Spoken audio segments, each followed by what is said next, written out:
अमरावती जिल्ह्यातील चिखलदरा तालुक्यातील कारंजा खेडा येथील विद्यार्थी राजेश बाबू बेठेकर यांच्या मृत्यूनंतर आश्रमशाळा प्रशासनावर कुटुंबियांनी गंभीर आरोप केलेत।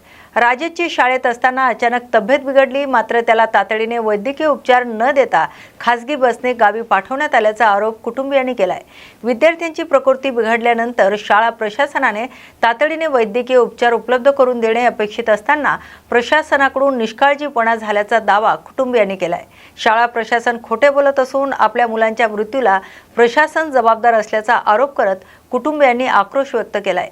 या संपूर्ण प्रकरणाची सखोल चौकशी करून दोषींवर तातडीने कार्यवाही करावी अशी मागणी मृत विद्यार्थ्याच्या कुटुंबियांनी राज्य सरकार आणि प्रशासनाकडे केली आहे। या आरोपामुळे आश्रम शाळांमधील विद्यार्थ्यांचा आरोग्य आणि सुरक्षिततेचा मुद्दा पुन्हा एकदा ऐरणीवर आलाय। राजेश का मम्मी है गंगा, मेरा लड़का का जान गया, कोई वस्ता नहीं किया उसको। 2 दिन से बुखार पड़ा था, बोले हो मेरा लड़का गुजर गया। उनका लड़का मर जाता तो उनका क्या होता था, मेरा भी सब परेशान में लगा दिया मेरे को।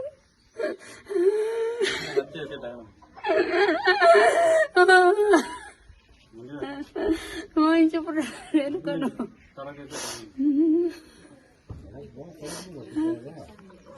मेरा लड़का का जान चला गया, मेरा कितना बुरा हाल हो गया, मेरा किले काला कर उन्होंने तो इलाज कर दिया था, मेरा लड़का बच जाता था।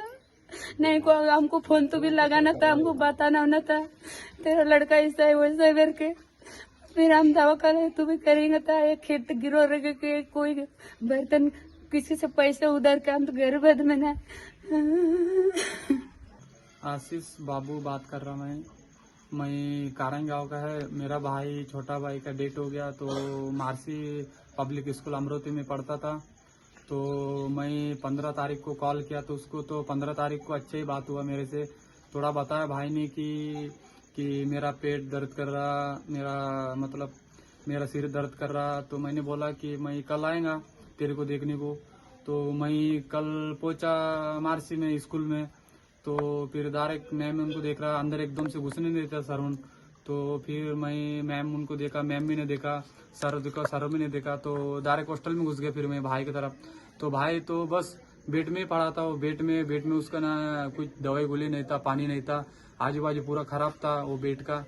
तो फिर मेरा काका का लड़का को देखा, वो मेरा काका का लड़का ऊपर सिकरूम में वो भी सोया था, कुछ उसका इलाज नहीं हुआ दोनों का भी।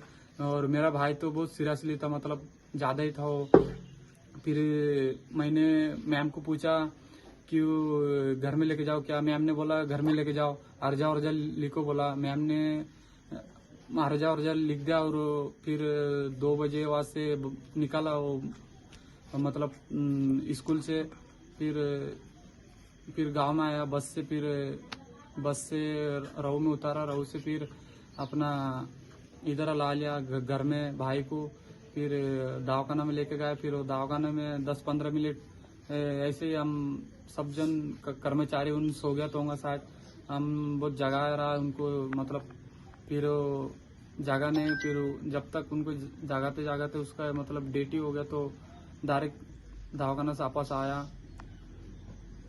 जो मार्सी वाले सर उन जो भी बोला 14 तारीख को स्कूल से गया राजेश बोलता, लेकिन 14 तारीख को राजेश मार्सी में था। जो भी बोला सर उनने सब झूठ बोला। मैं था, मैं भी था, मेरा दोस्त भी था, गया था। लेकिन जो मैं 16 तारीख को राजेश स्कूल आया तो मार्सी वाला सर उन जो भी कुछ बोल रहा मीडिया में सामने बोल रहा उन सब झूठ बोला उनने। सरकार से ये बात पूछना चाहता है कि वो स्कूल जल्दी से जल्दी बंद हो जाए, क्योंकि वो स्कूल में इलाज नहीं होता, कुछ भी नहीं होता। स्कूल में जल्द से जल्द मेरा भाई को न्याय मिले। स्कूल में मार्सी स्कूल में ना खाने का सुविधा, ना रहने का सुविधा, बेड भी कचरा उसमें खाने जगह भी बहुत ये है, कोई सुविधा नहीं है। तो बस मेरा भाई तो अभी डेट हो गया, तो अभी जा भी होता। अभी इसके बाद जो भी कुछ भाई का दूसरे भाई का डेट होएगा तो मुलुंड जळगावच्या EMT अग्रवाल पालिका रुग्णालयातील अपुऱ्या सुविधा आणि कर्मचाऱ्यांच्या कमतरतेमुळे मुद्दा पुन्हा एकदा ऐरणीवर आलाय। रुग्णालयात प्रशिक्षित डॉक्टर आणि कर्मचाऱ्यांची संख्या अपुरी असल्याचा आरोप करत काँग्रेस आणि राष्ट्रवादी काँग्रेस शरद पवार गटांच्या कार्यकर्त्यांनी रुग्णालयात धडक दिली आहे। यावेळी रुग्णालयाचे डीन राजू सिंग राठोड यांच्या हातात कुलूप आणि साखळी देत येत्या 15 दिवसात कर्मचाऱ्यांची नियुक्ती न झाल्यास रुग्णालयाच्या मुख्य प्रवेशद्वाराला काँग्रेसकडून टाळे ठोकण्यात येईल असा इशारा देण्यात आलाय। कोट्यवधी रुपये खर्च करूनही रुग्णांना योग्य उपचार मिळत नसल्याचा आरोप काँग्रेस प्रवक्ते राजेश शेट्टी यांनी केलाय। 470 कोटी खर्चानंतर ही आज 9 महिना झालेला आहे। महाराष्ट्राचे मुख्यमंत्री साहेबांनी या हॉस्पिटलचं उद्घाटन केलं। आत्तापर्यंत इथे बेसिक ICU नाही आहे। MT अग्रवाल हॉस्पिटल हे एक ग्लोरिफाईड क्लिनिक झालेलं आहे। काय इलाज होत नाही, डॉक्टरच्या नेमणूक केलेलं नाही आहे। म्हणून आज आम्ही काँग्रेसतर्फे इथे एक निवेदन द्यायला आलो आणि इथे जे डीन आहे यांना आम्ही एक कुलूप आणि चेन दिलेलं आहे आणि त्याला 15 दिवसाचे अल्टिमेटम दिलं आहे की 15 दिवसात तुम्ही डॉक्टरचे नेमणूक करा, अन्यथा आम्ही मोठे आंदोलन पण करू आणि जे कुलूप दिलेलं आहे हे मेन गेटला लावू। तुम्हाला माहिती आहे 17 तारखेला मुलुंड ईस्टमध्ये एक अपघात झाला, बिल्डिंगमध्ये आग लावलं आणि तिथे एक महिलाला घेऊन वीर सावरकर मुलुंड ईस्टला घेऊन गेलं। तिथे पण काय फॅसिलिटी नव्हतं म्हणून त्याला ऐरोलीमध्ये हॉस्पिटलमध्ये शिफ्ट करायला लागले।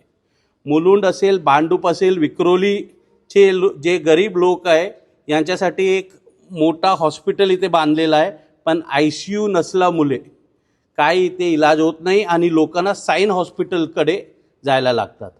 इमारतीचं स्ट्रक्चर आहे, बेड्स आहेत, परंतु कुठल्याही फॅसिलिटी या ठिकाणी सगळं केलेलं आहे। तुम्ही बघा, इन्फ्रास्ट्रक्चर रेडी आहे, पण भारतीय जनता पार्टीच्या जे ट्रिपल इंजिनचे सरकार आहे, जे सेंट्रल गव्हर्नमेंट पण त्याचं आहे, राज्यामध्ये सरकार त्याचं आहे, महानगरपालिका पण त्यांच्याकडे आहे। नालायक सरकार आहे, काही लक्ष देत नाही। त्याला एक माहीत आहे इलेक्शन कसा जिंकायचा। इलेक्शन जिंकलं म्हणून लोकांच्या समस्याचे निवारण झालं नाही। इलेक्शन नंतर तुमच्या जबाबदारी वाढतोय। लवकरात लवकर इथे 5 ते 10 जे डॉक्टर्स आहे त्याच्या नेमणूक करा आणि ICU सुरू करा असे मागणी आहे माझी। 15 दिवसात काँग्रेस आणि NCPचे पण इथे जिल्हाध्यक्ष आलेले आहे, अमित पाटीलजी। आमचे कार्यकर्ते इथे येणार आणि इथे कुलूप। जळगावच्या चोपडा शहरातील गुंजरअळी परिसरात दशमाता नवरात्र महोत्सव उत्साहात साजरा करण्यात आलाय। शंकर राजपूत यांच्या घरातील दशमाता मंदिरात नवरात्री उत्सवानिमित्त दररोज भाविक दर्शनासाठी गर्दी करतायत। यंदाच्या उत्सवात तृतीय पंथीयांचाही उत्स्फूर्त सहभाग पाहायला मिळाला। दशमातेची आरती झाल्यानंतर शहरातून भव्य पालखी सोहळा काढण्यात आलाय, तर महिला आणि पुरुषांसोबत तृतीय पंथीयांनी पालखी सोहळ्यात सहभाग घेतलाय। ढोल ताशे आणि वाद्यांच्या गजरात दशा मातेंचा जयघोष करत तृतीय पंथीयांनी उत्साहात सहभाग नोंदवलाय। भाविकांचा उत्स्फूर्त सहभागामुळे परिसर भक्तिमय वातावरणात दुमदुमून गेलाय। 9 दिवसाचा हा नवरात्री महोत्सव मोठ्या उत्साहात साजरा केला जात असल्याचं आयोजकांनी सांगितलंय। नमस्कार, जय हिंद, जय खानदेश, आई दशा माता की जय, कानबाई माता की जय। मी खानदेश कलावंत रॉकी राजपूत। आमच्या घरात गेल्या 20 वर्षापासून म्हणजे ही परंपरा चालू आहे। आज आमच्या मंदिराची पालखी उत्सव आहे। जसं सालाबादाप्रमाणे मागच्या वर्षी आपण आपल्या चॅनलवरती सगळे प्रेक्षकांनी बघितलं असेल। म्हणजे श्रद्धेचे स्थान हा एक जो विषय खूप आगळा वेगळा आहे आणि आई दशा मातेसाठी सगळे भक्त खेड्यापाड्यातले लांब लांबचे येतात। तसेच आपल्या मंदिरावरती तृतीयपंथी यांचंही खूप चांगली श्रद्धा आहे। तर आपण अवश्य, आपण जरी बातमी बघत असाल तर एकदा नक्की आईचं दर्शनाला या, असं मी सगळ्यांना आग्रहाची विनंती करतो। जय हिंद, जय खानदेश।